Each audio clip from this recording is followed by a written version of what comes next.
Assalamualaikum everyone, this is Bushra Askari giving you the lectures of the personality psychology. आज हम lesson number 43 पे बात करेंगे जिसका टॉपिक है the grand theory of personality. जैसे कि एक क्वेश्चन आया था कि स्टूडेंट ने कहा था कि हम जो है पर्सनालिटी को first term, second and third force में किस तरह लेंगे।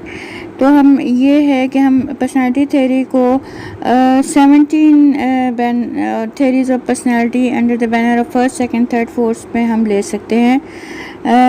थ्योरीज ऑफ पर्सनालिटी में जैसे कि फ्राइड से लेकर कैली तक there are three forces in psychology. The first force is psychoanalysis or psychodynamic or intrapsychic. The second force is behaviorism. The third force is phenomenology or humanistic psychology. There are a number of theories of personality that come under each banner. The first force is psychoanalysis, psychodynamic.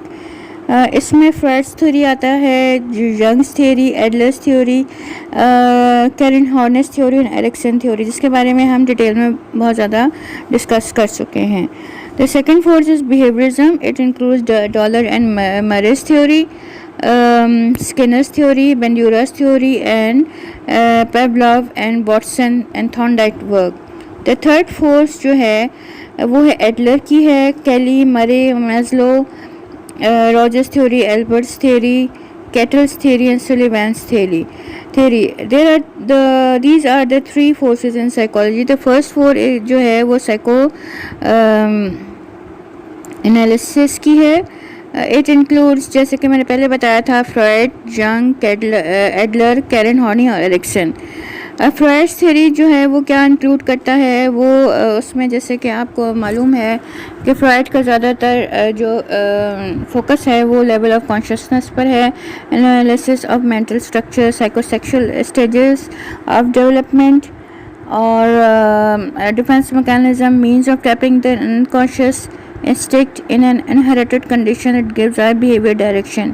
अच्छा, instincts में दो type की होती हैं, एक life instinct और एक death instinct. अब साइकोसेक्सुअल स्टेजेस ऑफ डेवलपमेंट के बारे में हम पढ़ चुके हैं. Each stage has a typical problem. Each stage the right amount of libido and satisfaction must occur. यानी कि एवरी स्टेज पे जो भी लिबिडो की जो सेटिस्फैक्शन है वो ज़रूर जो है वो उसको पूरा होना चाहिए. और डेंजर ऑफ फिक्सेशन और रिग्रेशन, अगर ये सेटिस्फाइड ना हो तो फिक्सेशन हो जाती है इंसान की पर्सनालिटी में, या फिर वो पीछे को चला जाता है यानी कि चाइल्डहुड पे, जिसको हम कहते हैं regression. Basis of character types. Major event is audible complex. Anxiety is equal to threat, reality, danger in the external world. Neurotic, fear of ID, out of control. Moral, fear of conscious, fear of conscience. Ego, defense against anxiety, often unconscious, more and less positive, more and less mature and primitive. अब ये सारे जो आपको पता है कि ये सारे कॉन्सेप्ट्स फ्राइड ने दिए हैं.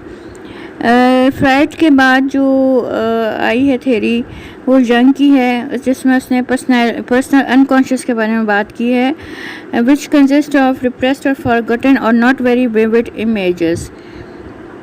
तो जो हमारी कुछ ऐसी थॉट्स होती हैं जो रिप्रेस्ड और फॉरगॉटन होती हैं, तो जंग ने उसको कहा है these are labelled as complexes. A complex is a cluster of ideas connected together by common feeling or emotions. Complex जो है वो क्लस्टर ऑफ आइडियाज़ होता है जिसकी इमोशंस तकरीबन एक कॉमन होती हैं. The collective unconscious, it refers to our ancestral experiences. अच्छा, तो कलेक्टिव अनकॉन्शियस है वो हमारे जो आबा अजदाद हैं उनके जो एक्सपीरियंस है, memory from untold million of years, और इस तरह की जो हिस्ट्री है उस पर डिपेंड करती है जो हम अपने फोर फादर्स से इनहेरिट करते हैं. जंग लेबल दीज एंसेस्ट्रल एक्सपीरियंसेस आर्कीटाइप. अब जो है जंग ने इनको एक्सपीरियंसेस को कहा है कि लेबल किया है एज आर्कीटाइप, जिसमें है persona, anima, animus, shadow and self. The psychological type. अब हम बात करते हैं साइकोलॉजिकल टाइप की, कि उसमें ये कि कुछ लोग इंट्रोवर्ट होते हैं और कुछ एक्सट्रोवर्ट होते हैं. Stages of development, childhood, young adulthood, middle age और लाइफ आफ्टर रिटायरमेंट। तो ये जो मैंने आपको थोड़ा सा एक ब्रीफ जो एक्सप्लेनेशन दी है वो यंग्स थ्योरी की थी। अब इंडिविजुअल साइकोलॉजी में हम आते हैं एडलर्स थ्योरी की, जिसको हम इंडिविजुअल साइकोलॉजी भी कहते हैं। इसमें Adler proposed feeling of inferiority driving force behind personality, यानी कि जब इंसान के अंदर इंफीरियरिटी कॉम्प्लेक्स होगी तो फिर वो आगे बढ़ने की कोशिश करेगा और अपने इस कॉम्प्लेक्स को, अपने फीलिंग को ख़त्म करने की कोशिश करेगा। He developed Burt order theory, उसने बर्ट ऑर्डर थ्योरी भी बनाई है। इसके बाद जो हम आते हैं कैरन हॉर्नेस थ्योरीज की तरफ। ये हम पहले भी डिस्कस कर चुके हैं कि Horney develop a theory based on two concept, basic anxiety and neurotic anxiety. इसके बाद 1945 में कैरन हॉर्ने ने अपने बुक आवर इनर कॉन्फ्लिक्ट्स में बताया है कि she classified 10 neurotics needs in 3 categories, यानी कि जो हमारी न्यूरोटिक नीड हैं वो 3 कैटेगरीज में आती हैं: moving toward people, moving against people and moving away from the people. इसके अलावा relationship between real and ideal self के बारे में बताया है। इसके बाद जो हम आते हैं एरिक्सन की थ्योरी की तरफ। तो एरिक्सन की जो थ्योरी है वो बायोलॉजी पर डिपेंड करती है। एरिक्सन की थ्योरी को हम ईगो साइकोलॉजी भी कहते हैं। इसमें साइकोसोशल स्टेजेस ऑफ डेवलपमेंट के बारे में एरिक्सन ने अच्छी तरह डिटेल में डिस्कस किया है। नंबर 2 सेकंड फोर्स है बिहेवियरिज्म की। It includes Dollard's and Miller's theory, Skinner's theory, Bandura's theories, Pavlov, Watson and Thorndike work. जैसे कि मैंने पहले डिस्कस किया था the stimulus response theory of Dollard and Miller, इसमें की कॉन्सेप्ट जो है वो हैबिट को लिया गया है और हैबिट इज़ लिंक और associated with stimulus and a response. One learning desired behaviour to take place within the subject, one यानी कि वन मस्ट वांट समथिंग, यानी कि उसके अंदर कोई ड्राइव होनी चाहिए। नोटिस समथिंग, वो कुछ नोटिस करे। Q stimulus, do something, response करे। और गेट समथिंग, यानी कि उसको रिवॉर्ड मिले। तो इस तरह हम कह सकते हैं कि ये थ्योरी ऑफ डॉलर मिलर जो है वो स्टिमुलस रिस्पॉन्स पे बेस करती है। सेकंड थ्योरी ऑफ पर्सनालिटी है वो रेडिकल बिहेवियरिज्म की है। ये एक ब्रांड ऑफ साइकोलॉजी है जो कि स्किनर्स नेम के साथ इसको हम एसोसिएट करते हैं और इसको हम स्किनर्स रेडिकल बिहेवियरिज्म भी कहते हैं।